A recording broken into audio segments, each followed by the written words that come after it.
Welcome to New Game Plus. This is a retro gaming podcast where three guys spend 7 days playing one old game and then we talk about it. Dial it down. My name's Dustin. My name's Kenny. Nolan. And this is episode 342, and it is a producer poll. Hot tub Okay, party. that you can get excited about. Nothing, not the actual episode itself? No, just the announcement that it's a producer pool. It was just too much. Well, I'm excited to be here and excited to be with y'all and excited to celebrate and send off our summer pool party in style. Me too. It's been a bad one. And I'm ready to move on because the randomizer's nicer than our community at this point. That is the warmest take I've ever heard. Nolan's peed in the pool is what it is. That's exactly what happened. I would never. Before we get to our producer pool selected game, are either of you fans of the old school game Super Punch-Out? No. I am familiar, though. No. I didn't bring this up last week when we were talking about game rentals, but I think either this was a game I owned for the Super Nintendo or it was a rental. Again, those fighter games are just so good to rent because I feel like you can get the whole experience. Right? If you're going to rent, and you shouldn't, that's the genre to go to. We're not going to talk about that. You're so wrong. Super Punch-Out first came out for the Super Nintendo in 1994. It's also on Switch, on the Switch Online, SNES game. So a lot of people can play it, and a lot of people know about it because of Little Mac. He is in Smash, Smash, right? Right. It's an amazing game. It really is so good, so iconic. Well, just now, 28 years after its initial release, someone found out that by inputting a certain button combination, you can turn this single-player game into a multiplayer game where a friend can control the opponent, allowing you to battle each other. And this wasn't known? This is wasn't? like a small Easter egg. No, this is not just... Yeah, I get hyped enough about like a tiny little silly Easter egg that someone finds, 30 years later, or one of the devs knew about but like was totally quiet on, and it makes the news, and I'm like, old school gaming is so cool. I love it enough to do a podcast. But then this is a whole nother level. That's crazy. That wasn't in the manual, clearly. Nowhere. And do you think Mike Tyson knew and didn't tell anybody?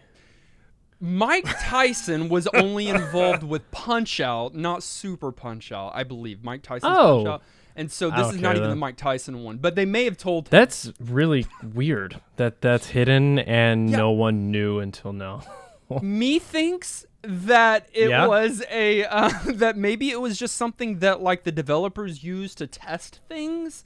But maybe. But it's not even a hard thing to get to. It's a simple button. I think when you're on, not character selection, because you can't even character select normally, but when you're on a certain screen, you hold two buttons and a directional button or something like that and press start, and it unlocks the second controller as to be able to control the opponent. You've never been able to, and fight with their movesets. Yeah, that's crazy. That's so absolutely weird. Crazy. I think it's so cool. I love when... And this happens from time to time, but when people find out things from games 15, 20, 25 years ago, today, it's always remarkable. That's do y'all want to play? I don't. I gotta tell you. I kind of do.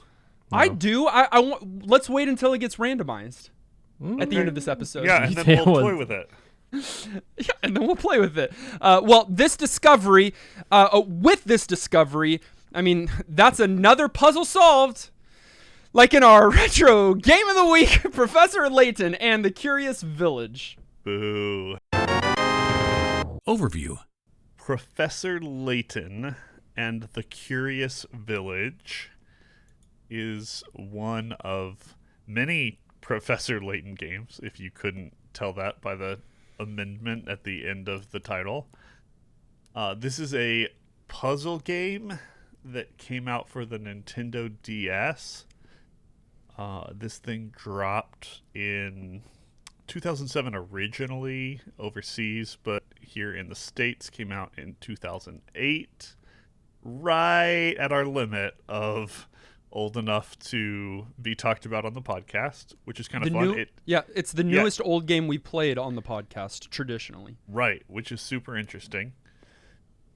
This was developed by Level 5 and published by Level 5 in Japan and Nintendo everywhere else around the world. If you're not familiar with the Professor Layton series, Professor Layton is how would you describe him? Almost A G. A G. Yeah. I like that. A kind of Sherlock's Holmes-esque kind of character, but with a puzzle-solving bent. Yes, And a top hat. he's like Sherlock Yeah. and Abraham Lincoln had sure. a baby. Yeah.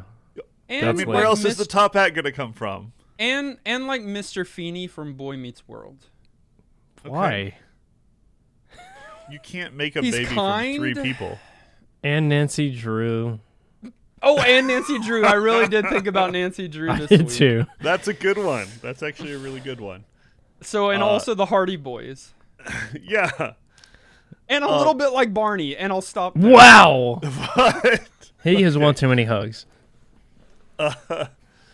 Professor Layton in this game is accompanied by his apprentice, the Lukey Luke. young Luke Triton, Skywalker. and they're called in to investigate a mystery in a really weird village that lives and dies by the puzzle called Saint. Do you guys just say it Mystery or I Mystere? mean, they pronounce it multiple times in the game. Yeah, but audibly. I don't ever remember that stuff. It's closer to Mystere, yes. Okay. Mystere. And yeah, they jump in. There's a golden apple that's been hidden that is the solve of a puzzle for someone who's died and left a puzzle as his inheritance, the Baron of that town, and all sorts of shenanigans go on from there. Folks die. Things get real serious. Spoiler alert for a few minutes into the game.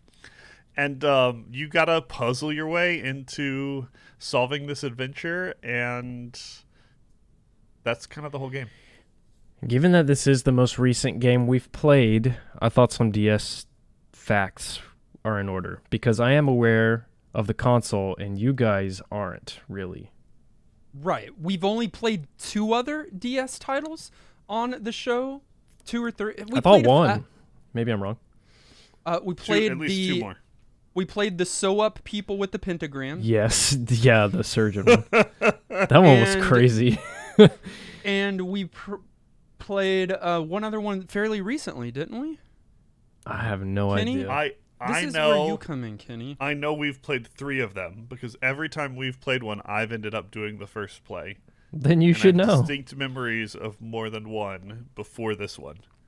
The other one we played was Dragon Ball Z Supersonic Warriors. Oh 2. my gosh. Yep. You know what? I completely blocked that out.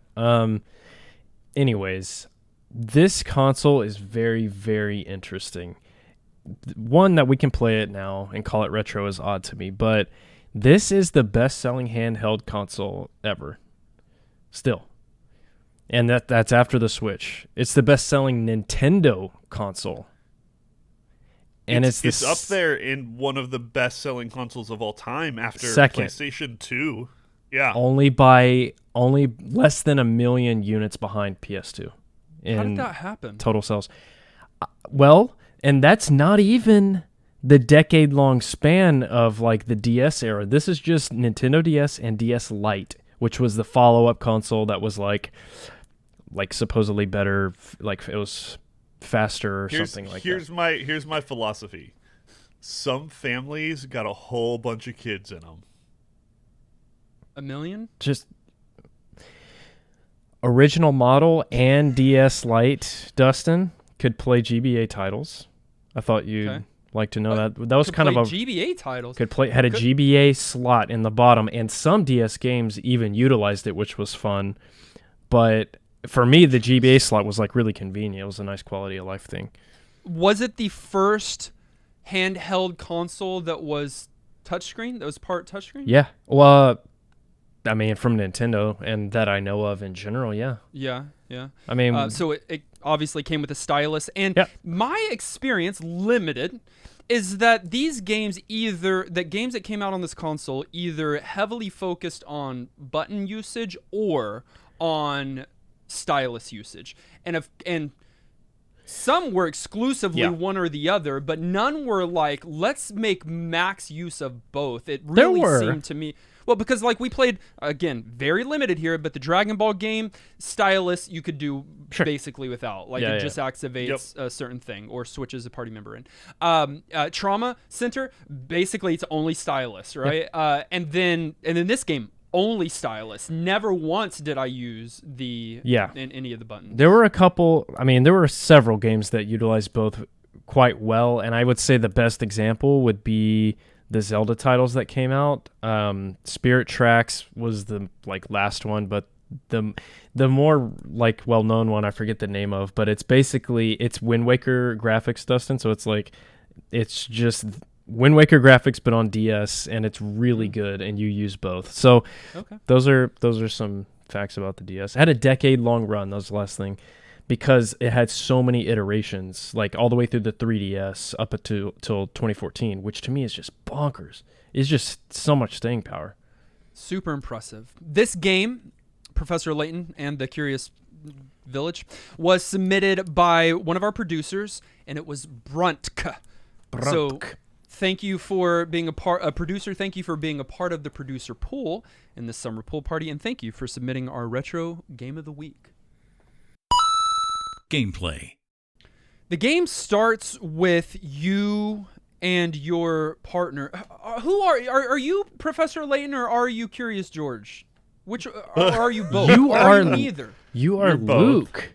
Oh, so you think you're Luke? No, you're both. You're both because when you saw the puzzles, it's either Luke or Layton. Okay. But I think you're mostly Luke. You're along for the ride. You're playing and you're stupid. as them. Yes. You're playing as them. It's a multiple POV RPG puzzle solving experience, and you show up in town to solve the mystery of the golden apple. But as you get into town, as you meet more people, new unsolved mysteries show up along the way, and so you end up getting in your inventory, you can actually go to a screen where you can see the mysteries that you're currently trying to solve. And I think you end up getting 8 of them in total, maybe 10. But you get the golden apple is where it starts, and it's ultimately what you're doing. But to get there, you solve many other mysteries. And you're solving puzzles along the way, but then you're also solving these meta puzzles where the things that you puzzle earn you pieces of other puzzles. It's just puzzles. It's all puzzles. Everything, everything comes back to a puzzle. But for a lot of these, the better word is riddle. There are both. But some of the riddle ones pissed me off, dude. Okay, come on. Some brain teasers. Before we get it. The way that I've split it into kind of 3 categories in my hand. You have in my head. You've got interactive puzzles where you pick up a liquid-filled jar and you pour it into another one, and then you pour it into another one to try to get. You've got interactive puzzles. You've got brain teasers or riddles I would put into that, and then you've got math problems, literal SAT math problems. Those are 3 general categories of puzzles that you're coming across. And as we get into talking about puzzles, because that's what this game is to the max, we've never played a strict puzzle game on the podcast, have we? We have one on PC that Kenny was hyped about a long time ago. I forgot the name. Chips Challenge. It came to me. But that's not the same. Are you? It's not the same presentation of puzzles, but that is of course it's not a story game. Also, but it's nothing but puzzles. I mean, but it's not a platformer. I almost called it Kenny, the same thing. I can't believe you're not agreeing. No, I am agreeing that it's a puzzle game. Okay. It's a very different kind of puzzle game. Yes. Don't you just have a different screen where you're just trying to get your character to the exit on each one? Is that what that is? Yes, but the way you get to the exit is puzzles. And there was another one too that was like Rube Goldberg Machine. I would count that as a puzzle game. Okay. I forgot That's the name of it. probably kind of puzzle-ish. Yeah. We The played Incredible puzzle-ish Machine. games. We've never played a game that is straight up like you come across a character, you have a little bit of witty dialogue, and then they say, how do you get 3 wolves across the river with the 3 sheep? But if you leave 1 wolf with a sheep, it's gonna eat it. Well, you're just like you're like, hey, I'm Layton. Like, hey, welcome to town. I'm bleeding out right now. Actually, I need to get to the hospital. Can you give me a ride? But first, could you solve this riddle for me? It's been bothering me. So true. This riddle that's unrelated to me bleeding. Can you? They never have anything. Sometimes No, they even that shit- acknowledge that. Sometimes they're like, that doesn't have anything to do with what you're doing, but Yeah. thanks. I like when Luke sometimes does that out of like it's kind of like meta where they're like there's something pressing going on or someone just died in Yeah. the living room and someone's like, but I need you to solve a puzzle, and they're like, what? But I can't do that, this is we're in an emergency, and then it goes into the puzzle screen. So when I'd always heard of this series, so going into it, I thought it would be more of a Story based story game first, but the ratio of story to puzzle is heavily skewed towards puzzles, which is complete opposite of what I expected, and I'm fine with that.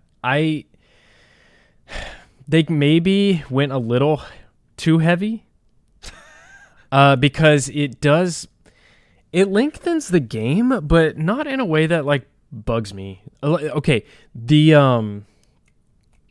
like math problems, the SAT ones I was joking about, those felt like filler. They really did, and they pissed me off.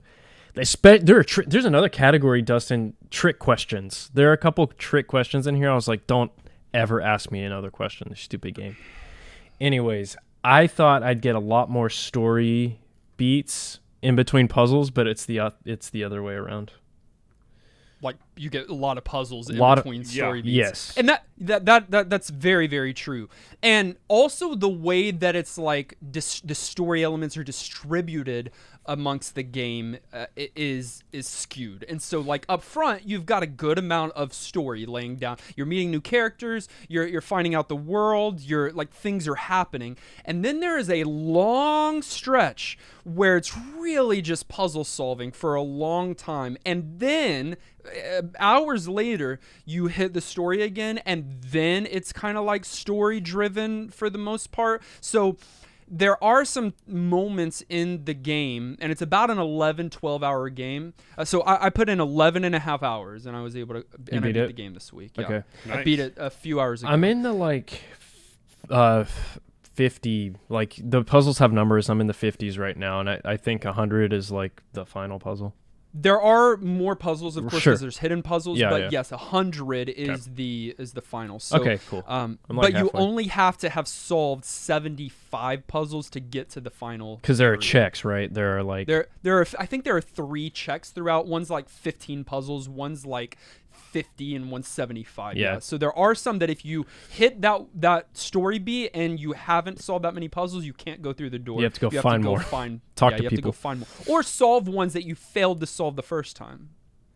yeah. In the in that Not you, Kenny. Kenny, you won't think leave No that one you're- does that. wait. Of course they hold do. on. Kenny doesn't leave puzzles. I have a question, I don't and move, I don't know move past a puzzle. both of y'all are liars.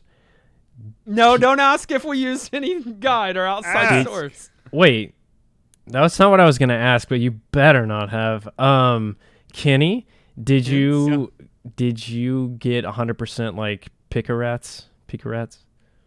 So No. far, okay. So you No. failed a couple times and didn't I reset. wanted to, but there are moments that you're right, Nolan. That it's just the answers on a few of these are Yeah. cheesy or like really depend on the fact that the human brain doesn't consider things in a certain way and like leverages that, and then kind of Yeah. the whole point of the puzzle is to like highlight that. Let me give an example. I It's did bothering me. well, but I did not get 100%, and I certainly used a couple of hints, even though I said I wasn't going to. I I did used all too, the and they picker- never I got help. all the picker rats. Because you use save states. First of all, Because I'm brilliant. You No, used a wait, you guide. used a You also guide? used a guide. No, okay. So let me explain before you go to your thing. True or false? You opened a guide at some point this week. Of course, related yes. to this and game. Okay. I think that should be how you play. But I'll explain. I certainly don't think that you should go through with a guide. That defeats the whole purpose of a game such as this. But I think that rather than being perpetually stumped by a single puzzle or coming across a puzzle that just doesn't work with you, there are certain kinds of puzzles that are just not going to click with you and you don't have the patience for or the intellect for. And That's what the hints are for. And so you can use up to 3 hints with your hint coins. We'll talk about all of this. Rather than spending an unnecessary amount of time and getting unnecessarily frustrated, you can use a guide to help you with certain questions. And so that's what I did. Was not heavily dependent on a guide, but I always thought from the beginning that these Pika rats. So every quiz is scored. And you've got the easy ones are like 10 Pika rats. The hard ones go all the way up to post game 99 Pika rats. Yeah. And that's the difficulty level of the puzzle. If you get it wrong, the Pika rats drop, and then you can guess again, and they drop again until you get it right, and you get those Pika rats that I was expecting at some point to be able to use as currency in a store to buy a shield or a laser weapon. It's like whose line is it anyway? Something with. Or a new top hat, but the points don't matter. The points don't matter. It's like whose line? Yeah, Nolan already said that. You don't Just said that. Did he say that? Yeah, Yeah, it's I kind heard of you like quote it, but I didn't hear you say whose line. it's kind of like whose line is it anyways, where the points don't matter, but Hey, I already said that. Wayne Brady. They matter in post game stuff. They unlock like voice lines or videos, but there's really no point of them. There's no point of them. Oh, Yeah, that's back to annoying. the trick question thing. Yes. So I just did this one, but it's like, did you know that rats can mature in 2 months and then start reproducing? They can And have babies, they yeah. give all this data of like, and you're like, okay, cool, it's a math problem. So I do it, and I'm like, what the heck, dude? Like, and it's a trick question. It's like, how many would you have in a month? You'd have one because you don't have a mate for the mouse. Right. That's stupid. But see, maybe it's stupid if that's the first question or puzzle of that kind. But what this game tries to do, and you should find this out the more you play, is to not rely on math, heavily at least. And there are a few puzzles late game that rely on math. You need to be able to do subtraction or whatever. But and so anytime, once I learned that, anytime I came across a math problem, I forced myself to think outside of the box, because they're not asking me to do some kind of complex equation. They're asking me to read the question thoroughly and know the title. what they're asking. And the title, Apply the some alphabet kind of one. logic. Yeah, I found myself at one point like starting to pull out some math equations to like solve a geometry thing, and then I was like, wait. And then the hints like, No. don't use Pythagorean theorem to solve Right. this. right. Hey, Yeah. the cool thing is that because you're using a stylus, you're able to, you can interact with some of those puzzles, but even when it's other puzzles, you can write on the Take screen notes, and baby. it remains there. Love So I that. could take notes in there, but even when I couldn't, I had a little journal that Yeah. I used, and I Nice. have a few pages of notes in here of like how Very to nice. solve certain puzzles Some of the for people me. on We're Patreon. such different people. I didn't Some- ever think about writing a single thing down. Oh, we know. We saw the think about it? We saw the No. first play. The Patreon people will get my show notes, and there are some notes I took from a couple puzzles just in my notepad. I love that. Nolan, Hold on. you whined about the puzzle that made you the most mad. Can I whine about the puzzle that made me the most mad? Outside of the first first one? one? It's not even a puzzle. The first one was ridiculous. and No, I had a it hard wasn't. time It with was the simplest. No. Before you do, you play your first play. Nolan mentioned it. We're not gonna leave it just because you're embarrassed. Your first play, you spent so long on the introductory one because you were overthinking it. Because of course you were. I bet Kenny. I beat the game this week. Nolan maybe about halfway through. Kenny's on question 3 because he's taking his time, really trying to work through these puzzles. I really did sit. Those first ones for longer than I needed to, but partly, and don't get me wrong, I missed some things about the puzzle that made it seem harder than it was on that one. Clicked on But hint. partly I was read what was already on the screen. He didn't even get a hint. Later so when mad. the coins disappear for hints, I realized I didn't use one Yeah. in the actual was hint. so mad. That's the equivalent of me dying as Nancy Drew. I don't know why you guys watch me play video games. I solved it. It took me too long. Part of the reason is because I was trying to talk out what I was thinking through and be a good content creator, but I can't do two things at the same time, and I overthink things. All of that to say, Nolan got to whine about the puzzle that made him the most mad. Can I tell you which one made me the most mad? Yes, Yeah, it'll and then be I'll the tell you same mine. one. It's not. It will the matchstick art Yeah. where you're showing what a dead dog looks like. Same. I've got it in my notes. I said my least favorite puzzle is One Poor What's wrong Pooch, with where the y'all? dog got ran over by the matches. That is It's dumb. What's wrong with ridiculous. It's the dumbest thing in the whole It's world. It so makes no dumb. sense. You want me to show you what shape a dog looks like when it's dead? Or maybe you know, or maybe or maybe- listen, I don't hate not all the one- matches. there's not one look of how a dog looks Right. dead. It's stupid. If a dog smash, it can look like anything. it looks like Splat. No, it doesn't. That's falling off a building. But if see, it gets this ran is over, you need it to take depends your on own the car. advice. You're It depends overthinking on the it. size of the tires. The picture It depends on. Of the dog is the most rudimentary elementary school drawing. It's not going to be some like No, artistic but there's rendering of a dog being hit. It's going to be legs. I'm with you, Kenny. No, Y'all it are was smoking. That There one are made me 10 so times mad. And worse. No. there were others that also made me mad, but there were tons of them that were actually really rewarding to figure out and that felt Sure, of awesome course. as well. I think more good puzzles than bad here, but there were some very frustrating. Should we do favorite puzzles? I'm going to have to bad like puzzles. scroll through mine. My favorite puzzles, and thankfully there were a number of them. I think by Yeah, I liked a the lot of them. end game there were about 4 of these. But and they start showing up late game, so I don't know if either of you have come across them. But it's called Too Many Queens. Did either of you come across that? I given don't get on- that far. You're on the first puzzle. You're given a chessboard, but it's 8 by 8, so it's a much smaller chessboard, and you're given 4 queens, I think, and you have to place them on the board where none of them will run into each other with the queen rules in chess. So like, in any direction, they don't hit the other. And I just love the simplicity of that puzzle. I love that you can work at it until you solve it. But then with each progressive Too Many Queens puzzle, you get a bigger board and less queens or more queens, just depending. And I just love that kind of concept. Yeah, that I haven't got to that one, but that one sounds cool. Mine's called My Beloved, and it's a picture of a self-portrait of an artist. And you are supposed to find his beloved in the picture. You move and the pieces around. I moved the pieces around. I was like, man, I can't make anything out of this. And I, on my own, was like, wait a minute, the shadows. And then you make a bust of his wife, and it's awesome. I love that so one. good. That one made me so mad because I know it tells you this, but I was jumping into the puzzle. It showed up right away, and I was like, "Oh, it's the negative space. You're just going to move it around easy, like boom, boom, boom." Like that one felt kind of obvious to me. I think I've just seen a puzzle like that before. Sure. Not like it's still a cool thing to see on your own, but I didn't realize you could move the pieces from spot to spot. I thought you just had to rotate them.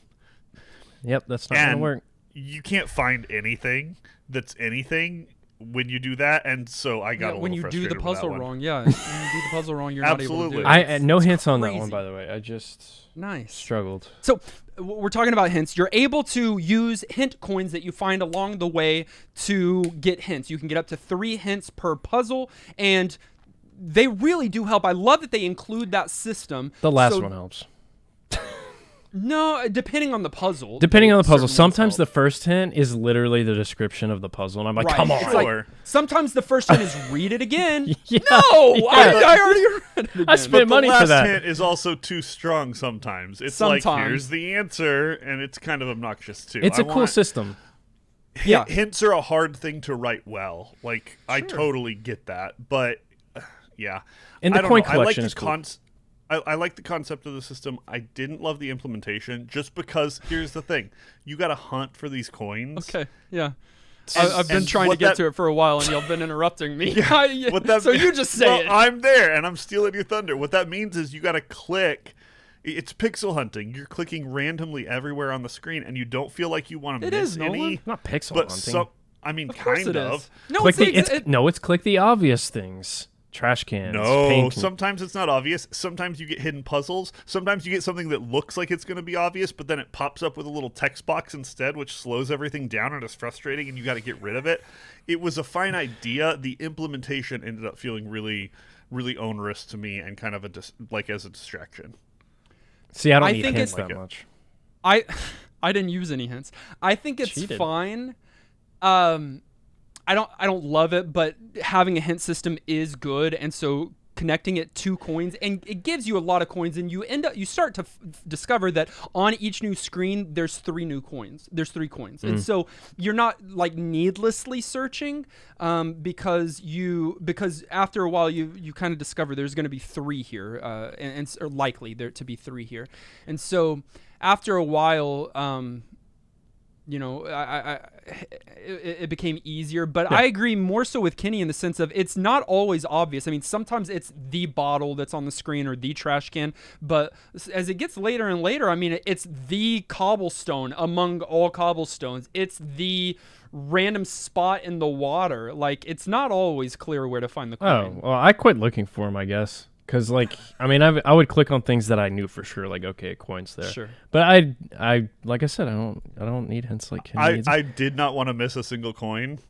And then when I realized there were hidden puzzles too, I did not want to miss a hidden puzzle. I didn't So I was either. clicking on everything to But- the point where I was annoying myself. I mean, I was worried that I was going to miss something, but then you finally realize that they know people are that way, So they and give do you a this dog? really clever thing where if you miss a puzzle at some point, you've got a way to still go back and play those puzzles that you've missed. And I thought that was a really nice design element to include in the game.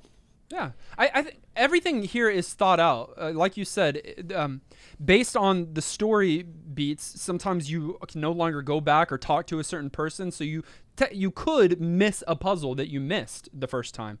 But there is a house that collects all the missed puzzles, and you can just go and solve them there. I think that's so smart. And not only that, I mentioned it in passing, but you slowly can build up a robotic dog, and once you finally build him up, he every once in a while will show up on the screen and point out where there's a hidden coin or puzzle. Oh, so I haven't sniffs completed it them out. yet. I have like Got 2 more you. parts. That's Yeah. cool. So they think through all of those things, which, by the way, how did y'all feel about those added collectibles or things that you're doing? The dog is one of them. When you solve certain puzzles, you'll painting. get pieces of the dog, the painting scraps, and then there's also the furniture that you can Yeah. build out at their rooms in the I inn. love it all because, like Kenny said earlier, it's all puzzle related. So, like, there are mini games kind of hidden within the game that don't impede you; they just kind of enhance. So, like the furniture one, I think is a cool idea. So Layton and Luke get like an attic room at the inn, and you'll get furniture, and then you can like place it in their rooms, but they'll make comments like, oh, this looks great in here, or I hate this chair. And so then you know it's not Luke's, it's Layton's. And then I'm assuming you build that out completely, and it says you get something, or it says something good will happen. I hate when games say that. But I like that. I like the collectibles because it doesn't feel like a collectathon. It's not that. They hand you the pieces when you solve the riddles, so I think it's cool. Yeah, I thought it was on brand. It gave you some things to do. It felt a little fluffy to me, like they were trying to just sort of like fill out the game with some more content. But that's not a terrible thing. This game's fairly simplistic. If you gave me the choice of some of those like overarching puzzles versus just more puzzles, like in the actual game itself, I probably would have just chosen more normal puzzles because that's kind of the bread and butter. But I certainly didn't have a problem with it. It fit, and they were generally entertaining or interesting to work on. One last thing that I want to talk about here is the story. We touched on it briefly. I want to know just quickly. Did y'all end up being okay with the puzzles not being directly linked to the story? Would you rather all of them have, or at least more? How does that work out for you? I think that's so much work on the developers to make it tie into the story. You know, a lot of these are based on other puzzle examples I've seen in real life. You know, like the classic "Get the sheep and the wolves across." That's a old riddle. So it didn't take the immersion out for me, because when I found out, like, okay, no, this is a puzzle game with some story, then I wasn't like bothered that, you know, it didn't fit with the murder and where's Raymond or Ramon or whatever his name is. Like, I would get there when I got there. Kenny? Yeah, I'm with Nolan completely there. I, of course, would have loved for every single one to be tethered exactly to the story, but also I think that's impossible. That's impossible. To do. Or you have the weirdest story that's going to have to think, be. Yeah. I think that would get like dull. Wolves show up. It would get kind of boring. If I had a complaint about like type of puzzles they chose, I wouldn't have said let's do more puzzles that tie into story. I would have done let's focus more on the puzzles that feel like a natural fit for the stylus. The stuff where you were pointing and dragging and moving things on screen just feels sort of more like it's natural in that medium. All of the stories where you got to write a word or type numbers or all of those things, because you don't have a keyboard. You've got to do that sort of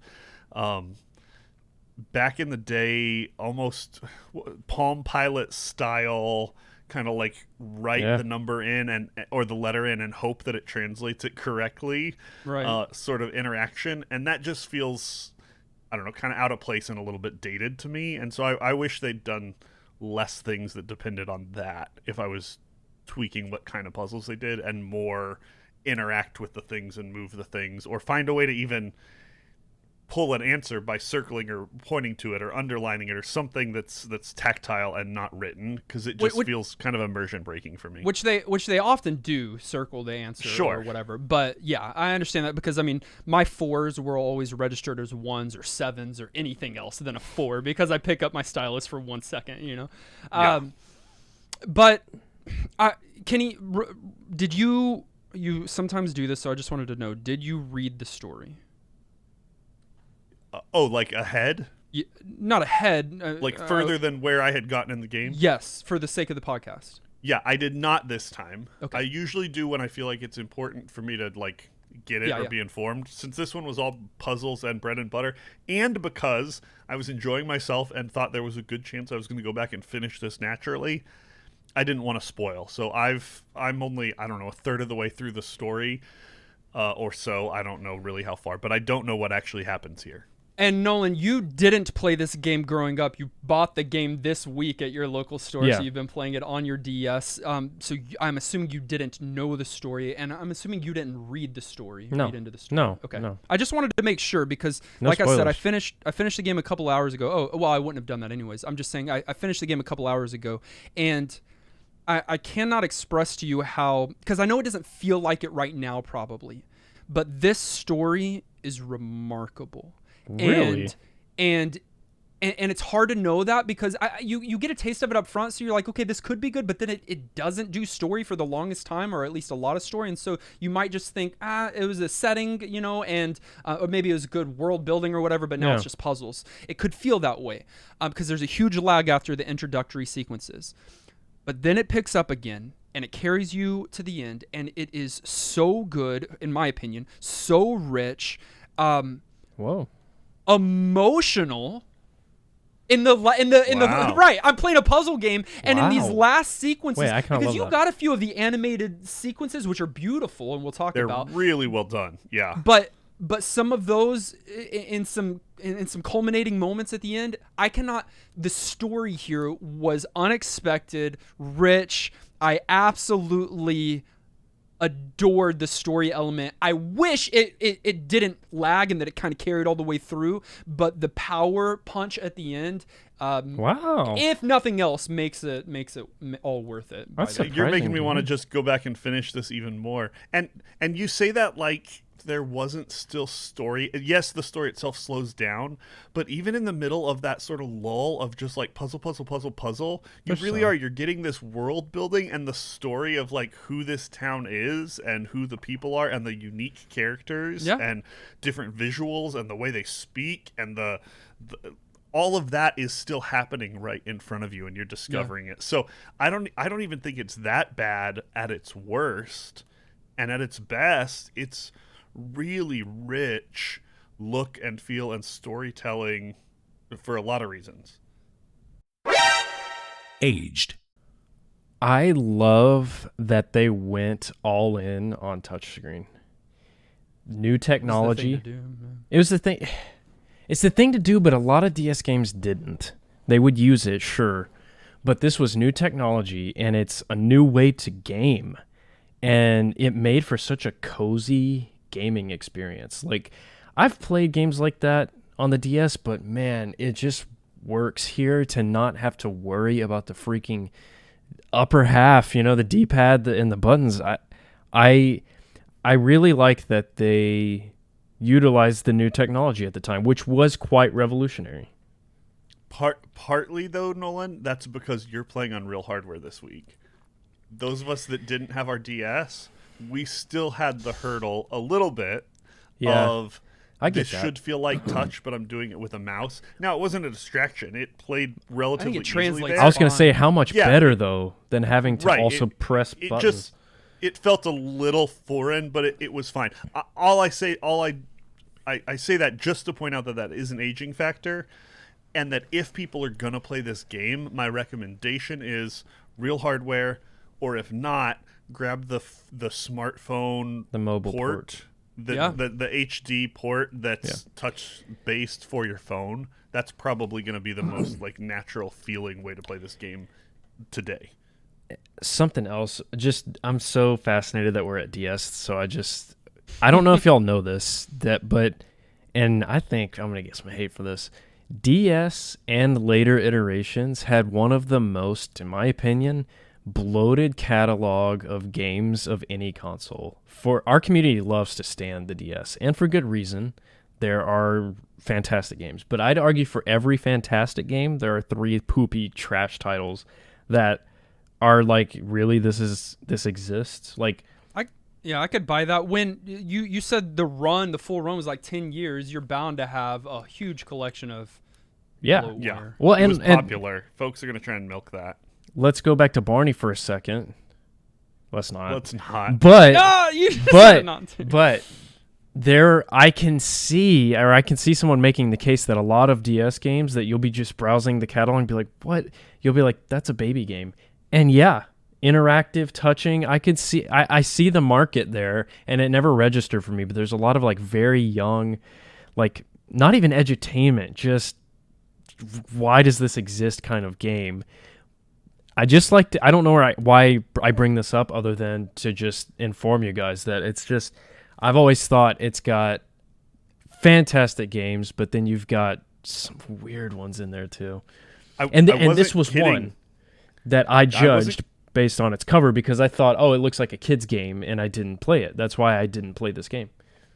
Yeah, I wasn't kidding when I said that part of the reason I think the Nintendo DS was so successful was because kids, like families, and how many people are going to own more than one PS5? Like some folks, but not many. But when you're talking handhelds, how many of you are going to get a DS for all 3 or 4 of your kids or whatever?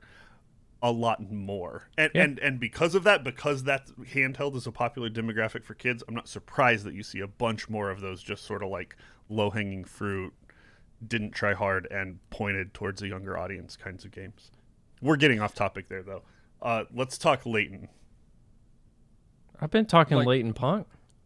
The character Layton, or I was just trying to bring us back to the game. Yeah, let's just get back to the game. We're talking about Nintendo DS and all of the things. The two things we often talk about in the age section is the music and the graphics. 2 things that we all want to talk about here. Let's talk about the one that is probably most notable here, and it's the graphics. And one of the things that probably sets it apart from a lot of that bloatware, and one of the reasons why you didn't pick it up, Nolan, is because it's got a cartoon. Well, you said, from the look of it. Yeah, no, right? The cover made me cartoon. think it was a cartoon kids game. Adult me loves that cover. Right. And it was just idiot kid Nolan, but yeah. Right. Because it's got, I think some Studio Ghibli vibes. I don't think it's the same kind of Agree. animation style necessarily. In fact, I was asking our community this week, does this animation style have a name? And Flatline. maybe it's got a few different names, or maybe this is just in the neighborhood. But Way Out Gaming, one of our community members, said that it's ligne. It's probably French. Ligma?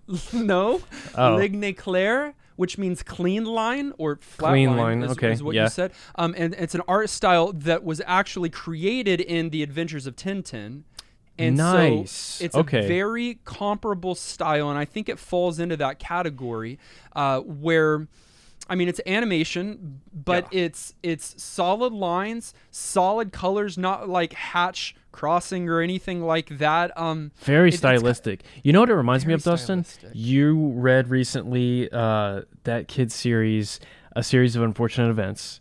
Yeah. I was getting some vibes from that too, in Yeah. the art style. It's Yeah. just it's hard to explain Even the the- art style, but No, even the humor has. I could see where you could get Sure. some overlap there. But it doesn't surprise me that you quote a book, because when I see this art style, I see this Yeah. as literary. It looks to me like a Yeah. book written for kids that's trying to be classy, not one that's trying to be flashy. And then the story is also told in a real literary kind of way. And so, yeah, I love this look and the art style and the visuals. So Well, good. and how expertly does it translate to the cutscenes? You know, Dude. often in games that we've played, the style that you're looking at when you're playing the game to the cutscene is fairly drastic, right? Yeah. Because they have a lot more technology there. They're But seamless. here, the smoothness is seamless Yeah. because it's already a cartoon. Yeah. Like you're looking at a cartoon. and it lends itself well to the double screen, because what they did some clever stuff with like the Dude. intro sequence where like the top Yep. screen is a still shot of them in the car, so they're moving, but the bottom one is them actually moving, and there's like stuff going by. You're in the car with them, so you have the external shot of the car, and then you're in it on the bottom screen. Right. Oh, it's so immersive. I really like that. They do that a lot, and I loved it. Kenny, you commented in the first play not liking it. Did that change over time? I think I didn't like the car specifically. I just Yeah. it felt like a little bit of a cop out just having the still image on the top. But the art style itself I loved, and the fact that they did try and be atmospheric with the top and the look of the places you were was great. When you're in the town center and all above you is like the tops of the buildings, as if you're Yeah. looking straight up from the middle of the town center, and then the shot of the side of you where you're talking to somebody, like that kind of stuff is so good.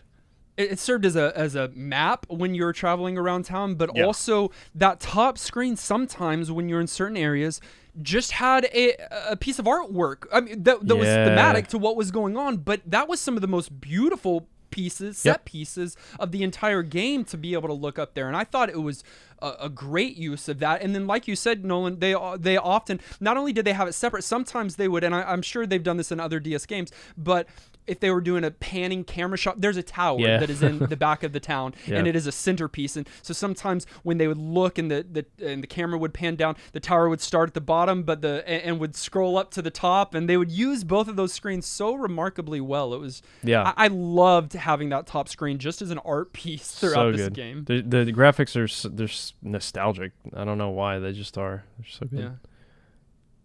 Main theme. Sonically. Oh, that main theme. That main is theme's so my good. workout hype song, my driving in the car song, sexy time song. It's so Oh. good. It's so It's good. exclusively my sexy time song, And the but rest I, of the OST, but when that theme plays, man, I don't need it's- that much for sexy time. It's good. The theme, before I even got in the game and started listening to that theme, I didn't press start, which with my stylus it was so good. I had to go into Discord and tell them what is up with this theme song before I even went on. I didn't want to go on because it was so good. Same. Very good, and the style of the music fits the tone that they I- go for in the I art bet you would and the love it, storytelling Kenny. so well. It's like French. I will say, there's a little bit of sort of repetition once you get into the game, and you're Yeah. getting some themes that are happening often. But it's pretty. Yeah, it's very beautiful. I love it. But if that loopable part was a little longer or just a little less mellow, so you didn't notice it looping as often, it would have been slightly better. But I'm talking like let's improve a thing that's already just like super yummy. And so yeah, feed me this song and this whole soundtrack. Voice actors? What'd y'all think about the voice actors? Yeah, voice actors on a DS, is that a thing? It was good, man. Do people do that? No, not often. I've never heard Link say anything on a DS. I mean, he says, the voice acting. And I found out that at least for the US version or for North America version, the majority of those voices were done by 2 voice actors. Whoa. And there's not not a voices ton. you're primarily hearing is Professor Layton Right. and Charlie Still. at the Chocolate Factory, but you are Still. but there are some other voices throughout, and it's just those 2 people basically. Whoa. Luke's And- voice was cute. I liked Luke. He's Professor. like, "Hey, governor." He's that kind of. Or when you like- lose, he's like, I'm so embarrassed. He's adorable. Yeah, he is. Yeah, the voice acting, the Oh, music, man. accordion heavy, like Yeah. it's French. You get the vibe that you're in. I don't think it ever says that you're in a French village. Yeah. Because of the music, accordion, you've got it all. It The also felt bakery like New and Orleans a everything. little bit, Yeah. bakery. I mean, the Saint Mystère or whatever. Yeah. Is straight up French. I think that means mystery. I think that's French. So. Man. Thematically, with art, with music, it Had the all vibes. just was consistent. Had the vibes. Can I point out a few things that didn't age that well in my mind? Absolutely You can point not. out one thing. No. Yeah, I'll Okay. give you one thing, but definitely Well, not a few. I'm gonna give you 3, or really just 2. Is this a puzzle? No, it's not. Although I thought about doing that, but Of course you did. I already pointed out I don't love the writing with a stylus. That's just kind of obnoxious. Feels dated in 2022. Okay, then don't say it again. Yeah, it's just worth pointing out. Not again. Then 2 other things. There are bonus puzzles Yes. that you can get to at the end of the game, but only if you have Nintendo Wi-Fi connection hooked up. No. Well, the main eShop way is you gone. would have been able to get it is through Yeah. Nintendo Wi-Fi connection. That doesn't exist anymore. My eShop. point is that was too general. There are many bonus puzzles you can get to just by simply in game. There are weekly puzzles that you cannot any longer get to because we don't have. I'm not the referring to Wi-Fi the thing. puzzles that you can get to. I'm obviously pointing out that there are some that you can't. The ones that you can are also called bonus puzzles. You needed to be clear. Go to the last God. thing. No, that's Go to the last thing, you puzzle snatcher. Also, and this isn't a big deal at all, but just dates the game a little bit and is a little bit of a relic of time. In the past, if you wanted a playable demo of this game, you could hop online and do that, but you'd have to do it in Flash, and Flash no longer exists. That's not a wrapped complaint. up. It's not a complaint. It's just I'm pointing out some of the elements of how this game has aged, Okay. and I think it's valid. But you can play all of those unlockable puzzles or eShop downloadable puzzles on the mobile port. They just gave On them to you. your So phone. That makes that's sense. nice. That's nice. One But I more reason can't for on me my to- hardware. No, I cannot. I Yeah. can't get those. One more reason for that to be the definitive edition of this game. But I kind of loved that concept of like, hey, if you like this game, check back weekly and we'll send you I think a it's new sick. puzzle. That's a cool For idea. sure. It's like For sure. it's like puzzles and newspapers. You know, like the crossword or something. It's like Yeah. you have to check I- back. I don't think their eShop went down. I think they ran out of puzzles. They did all the puzzles the world has to offer. Speaking of, there are other Professor Layton games. There's the original trilogy. This is the first, and then Yeah. there are 2 others, all on the DS. There is a prequel trilogy that came out all on the 3DS, and there are some spin-offs as well as one crossover that is Professor Layton and Ace Attorney. Yep, I saw it in the store when I picked up my copy. It was $150. Oh. It had the box and everything with it, but still, I'm like, maybe that's rare or something. Well, this game is cheaper than that. Let me say the price, and then you tell me if you got a good deal on getting Oh the game. God, this week. okay. From my searching online, you can get a used cartridge for around $11, or you can get one brand new for $41. How did you feel? I did not. I spent in between those two. Yeah, you spent around 30. I spent around 30, but I wasn't gonna. I saw the prices you're talking about online, but I have to wait so long to get it. So Right. on demand, $30. I'll take it. At game shops, can you barter a little bit? I could have brought in games and traded them in for some money, and I should have, but I didn't. It wasn't do it. GameStop. It's a local one. GameStop for you give your PS5 for $5. Oh no, this is like a real. No, this is a good place, but they probably would have. No, they wouldn't have bartered with me. Take it or leave it. Final thoughts.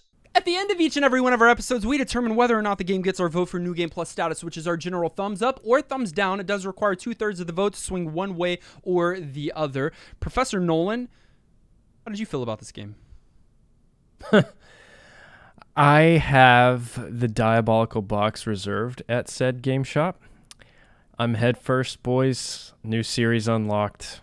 I freaking love this game.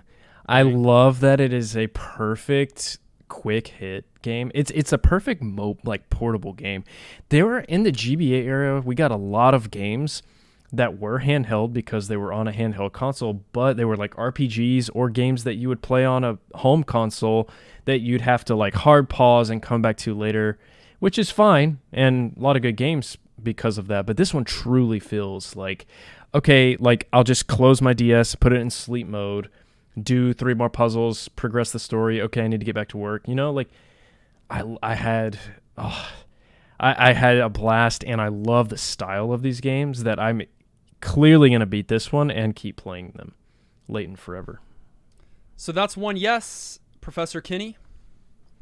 Yeah. My intention at the beginning of this whole process was to make this puzzle answer to be solved by our community. I realized that was going to be way too hard, so I gave up on that. Here's the thing. This game is so good. It's a fun world to visit. There's certainly some flaws, some things that are dated, some moments of annoyance, a couple of puzzles that are just like so frustrating for a variety of reasons. It could use some refining, but those things are well worth putting up for. The way they couched good puzzles within this interesting story to keep you playing, and the puzzles themselves overall were rewarding enough to also be rewarding and fun and challenging. This one's an easy New Game Plus for me. Definitely check this one out. That's 2 out of 3. I'll simply add that if I spend 11 and a half hours on a retro game of the week, that speaks for itself. I'm not going to do that for a game I'm not enjoying. This is the epitome of cozy game vibes, Yes. which is odd to say because maybe you wouldn't think puzzles are cozy, and you might get frustrated with a puzzle, but I think most people would never get frustrated to the point of no return here because the systems and the charm, the systems and the charm. You've got the hint systems, and then the charm, and they're so thoughtful that you don't have to complete every puzzle. So if there's just one style even that you hate, okay, then skip all 4 of them, and you'll still be okay. Like you'll still be able to do it. They thought through this game, and every single element is done with excellence and quality and creativity in a way that many games don't do. To have this portable on the go where you can just come back to it, and it's the perfect kind of game for that. You can easily set it down and come back to it. And then the story, I'm going to continue to check back with you both because I want you to finish it, but I know how life happens and maybe you won't. And if you end up not, I'm going to tell you what happens because and I'm not going to do it without your permission. I'm just, if you choose to not end up finishing the game, I want to tell you because I want you to understand. Don't put your DS down, Nolan. I want you to understand how good this story is. And so I definitely give Professor Layton and the Curious Village my vote for New Game Plus status, which means PLATCV is New Game Plus certified. But what did you think? We had 224 votes on YouTube. 40% said yes. Okay. Wow. 5% said no, but 54% have never played the game before. 5%. I'm coming for you. Not bad. 5% aren't able to do puzzles, is what it is. We had many of you write in. We won't be able to include all of your thoughts, but we will include some of them, including Super Gamer Guy, who said, it's not bad. I wanted to start this way. Because Okay. he and maybe one other in our community this week, at least, we're kind of outspoken about not enjoying it as much. But listen, Okay, hold Super on. Gamer now. Guy, see if Super Gamer Guy has good points. It's not bad, I guess. I don't really love puzzle games as a genre, but this one has a fair amount of charm in its character and animation. Unfortunately, True. this game is hampered by its nonsensical puzzle placement throughout its story mode. Unlike other DS puzzle adventure games, see Trauma Center, Phoenix Wright, and Ghost Trick, the plot and the puzzles feel disconnected at best. I'd rather just watch the movie adaptation of the series and have the story be interrupted every 2 minutes with yet another than have the story interrupted every 2 minutes with yet another unrelated puzzle. Either go all the way with your puzzle story integration or don't go at all. So I can't say I'd go all the way to give Professor Layton NGP this week. Okay, that's fair. I can see someone landing on that side, whereas it didn't bother me. To me, it felt more WarioWare, and it's just There was a some, for mash sure. up of just like Disconnected. disconnected stuff, which I enjoy. So I just landed somewhere else, but I can see that. I can see that. I think if you don't like puzzle games, Yeah. you'll get the charm here, but you won't Yeah. enjoy playing puzzles. That's a because bad this start. is a puzzle game. Sure. Yeah. This is a puzzle game. But that goes with any genre, right? Like if you hate Sure. RPGs, it doesn't matter what how great the game is. Strategy you're not gonna games. like it. Yeah. Yeah.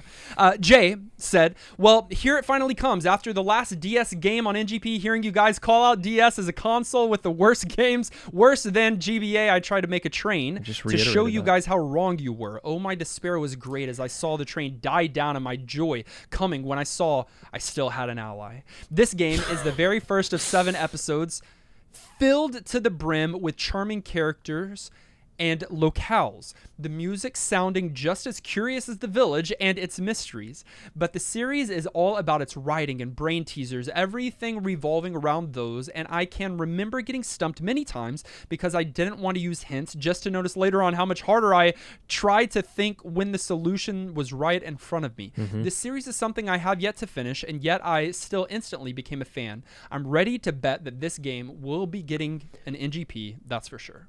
Okay, look, just because there are good games on the console doesn't mean I'm wrong about there being a lot of trash games on the console. Sure. There are a lot of trash games. But I yeah, wonder which of this series is considered the best. nice. I was wondering the same. I was also wondering they need to bring it to the Switch. Unless it already is. My understanding is that the series just went silent a few years ago, no. and we haven't just gotten any kind of content. Okay, in if recent I'm ever times. watching a Nintendo Direct and I hear the noise where you're guessing the puzzle and that you're waiting to hear if it's right or wrong, and they announce it to Switch, dude, I'm gonna lose it. They should yeah. do that. It would sell so They well. should. On this random Professor Games ranked list that I just pulled up, they have Curious Village at number 4, meaning that there are at Whoa! three games better than that. Dude, in I bet the series. 3DS games are so good. I bet they just got better and better. Clint said, Luke, my dear boy, here's a quick puzzle I was just reminded of. Let's see how you fare with it. If 3 guys play one game over the course of 7 days and Kenny did the first play, what are the chances that Kenny died in that first play? 100. Provide your Pretty answer good. as a percentage. 100. 100%. Oh, yeah. Kenny would have found a way, and he basically did by taking forever on the first puzzle. And They clicking crashed. hints, but not getting a hint. And, oh, it's just so good. Clint said, I wouldn't... Professor Layton is such a fun game. The characters are full of so much charm, and the story is full of intrigue. I wouldn't say these games are for everyone. As we found out this week, they're really not good for people with issues building mental abstractions. But it's the best game of the summer. I agree. It redeemed. It redeemed the pool party. It redeemed the entire pool party It for Nolan. really did for me. It was a great one to end on. I agree. It's got some competition. I'd have a hard time saying it's a better game than Warcraft 2 guy over here. overall. Or 50 but Cent Bulletproof. Yeah, I get- no. But it is one of the best games we've played recently. And the question for our community this week, we always have a community question, is would 50 Cent enjoy Professor Layton and the Curious Village? You can send us your thoughts on our social media or in Discord. Finally, we have Bruntk, who submitted his commentary just a few minutes ago. He said, I remember very specifically when I first saw this game. He submitted this game, by the way. So, my brother was visiting from out of state and showed me the DS he just bought. I was more into the PS2 at the time and didn't even know what this new handheld was. He had Professor Layton ready to go on it and let me try the puzzle he was currently working on, which was the clock one from the beginning. Mm-hmm. From there, I watched him play for a little while and we saw some puzzles together and had a great time. It was such a great mix of puzzles and story that I went out and bought my own DS. And Layton, because I was determined to beat this game. Everything about it is so charming to me, and it made me truly appreciate how artistic this game can be. Being a new parent, at the time, this was the perfect gaming experience for me. It was so easy to pick up and solve a couple puzzles, then get back to life's responsibilities, and at the same time, it was great to sink my teeth into the game for longer stretches in the evening. I'm really excited that our community wants to see more DS games in the mix. There's a great library to choose from, and it's only going to get better once we can get into the 3DS territory. Oh, I forgot to say, this game gets my vote for New Game Plus status. Thanks for submitting it. I wouldn't have played it on my own. I just had a thought. Layton for Smash. Layton for multiverses. Smash. Layton for Smash. Luke, though. It is time to set... No, he gets to, like, pull out Luke as his Pokemon or however that works. Get him, Luke! His hat and pulls out Luke. Hey, we are setting aside Professor Layton and the Curious Village, and we are randomly selecting. We are going back to just random selection after random selection after random selection. And from our Retro Master list, we are going to find out what game we're going to be playing for the next 7 days. Randomizing now.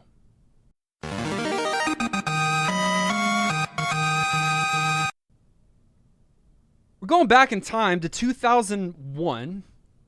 Only 6 years. Not that years. long ago. But we are staying on the handheld. GBA. So what handheld is that? GBA. Or close. Game Boy Color. We're playing a game on the Game Boy Color Okay. that was exclusively released in Japan, never outside. I don't know about this. All right. This is interesting, out of all the games, it is a puzzle platformer. You're joking. It's going to be very different. We're not going to have to get wolves across Professor. the river. What if he shows up in every puzzle game from now on? He's just like, hello, my dear boy. It's a puzzle platformer with a focus on manipulating enemies and environments in order to solve puzzles, much like Klonoa or Wario Land. They cite Klonoa there? Okay. It was developed by Biox, B-I-O-X, and the game that we're going to be playing for the next 7 days is Game Boy Color's Samurai Kid. Samurai Kid. I don't love Game Boy Color. I just don't. But you know what? Klonoa is a dope platformer, but I don't really think of puzzles that much when I think about it. I get a little worried when you just slap kid on the end of a title, too. Like Snowboard Kids is great. Did we play Snowboard Kids? It's great. That was it was a lot. I am worried. We played games that didn't make it outside of Japan, but typically those games were like fans brought it, localized it. Yeah. I can't tell yet if this game has been localized at all, which might be fine if there's not tons of text, but if there's tons of text, we need to learn Japanese. There probably won't be. Game Boy Color didn't have a ton of text usually. Okay. Find a copy of Samurai Kid and play it along with us this week. Join Discord. Discord.gg/NewGamePlus. Also, go to patreon.com and support your favorite retro gaming podcast. That's us. You'll join the likes of our huge and growing list of producers, including Adam, Marley, and Anton and Ben Brunt.